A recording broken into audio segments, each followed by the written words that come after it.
कुछ दिन पहले उसके मोबाइल पर अनजाने नंबर से कॉल आने लगी। उसने ये सोच कर कि किसी दोस्त या जानने वाले की कॉल होगी, कॉल रिसीव कर ली, मगर दूसरी तरफ से मर्दाना आवाज़ सुनते ही रॉन्ग नंबर कहकर कॉल मुनक़ता कर दी। बस वो दिन है और आज का दिन। मैसेजेस और कॉल्स का ऐसा तांता बंधा जो रुकने का नाम ही ना लेता। कॉल तो उसने कोई रिसीव ना की, मगर मैसेजेस पढ़ती रही। नाम पूछा जाता, फ़ोन उठाने पर इसरार किया जाता और उसकी आवाज़ की खूब तारीफ़ की जाती। अपने बारे में बताया जाता। जवाब ना देने के बावजूद मैसेजेस और कॉल्स का सिलसिला मुस्तकिल मिजाजी से जारी था। बेटी के लिए ये सब नया था। छोटी सी उम्र का एक अनजाना सा एहसास था जिसे वो खुद समझने से कासर थे। क्या हुआ अगर मैं भी एक मैसेज कर दूं? यही पूछ लेती हूँ कि कौन हो और क्यों मुझे तंग कर रहे हो। उस लम्हे उसके दिमाग में ख्याल आया। रात के 3 बज रहे थे। कितनी ही बार उसने मैसेज लिखकर मिटाया। अजीब शशोपंज का शिकार थे। कोई उसे बात करने के लिए बेचैन था। ये ख्याल उसे ना जाने क्यों एक अनजानी सी खुशी दे रहा था।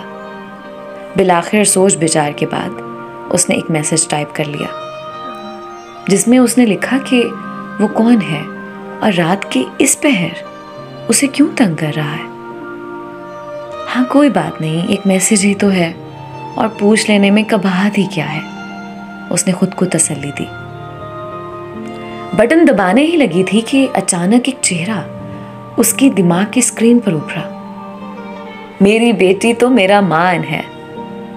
ये जुमला जो उसके बाबा उसका माथा चूमते हुए अक्सर दोहराया करते थे, उसके हल्क में कांटे चुभने लगे।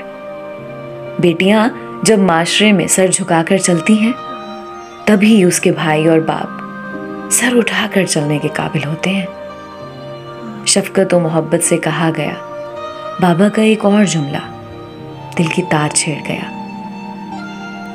जब कभी अम्मी जी बाबा को उसे सर पे चढ़ाने का ताना देती तो बाबा की तरफ से एक मखसूस जवाब आता कि बेटी तो अपने बाप का गरूर है। और हमेशा ही उसे ये जुमला सरशार कर देता। उसे अपना सारा वजूद सुन्न होता हुआ महसूस हुआ।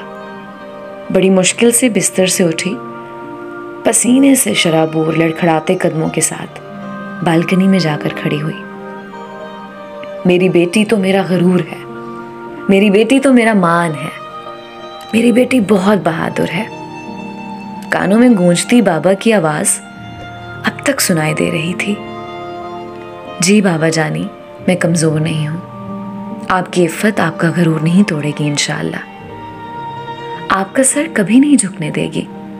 आपका ये मान हमेशा कायम रखेगी। आपकी दी गई मोहब्बत का नाजायज फायदा नहीं उठाएगी। वो सरगोशी में बोलती गई। आंसू उसके गालों को भिगो रहे थे। उसने जल्दी से उस नंबर को ब्लॉक किया। सुकून के साथ, एक एहसास के साथ उसने एक गहरा सांस लिया और आसमान की जानिब देखने लगी।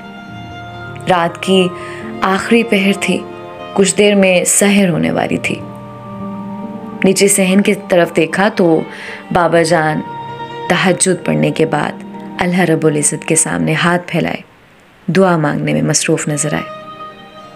बाप अल्लाह से उसकी इज्जत और आबरू की दुआएं मांगे और अल्लाह पाक उसे गुनाहों की दलदल से ना बचाएं, ऐसा कैसे हो सकता था? उसे उस लम्हे अपने बाबा पर बेहद प्यार आया।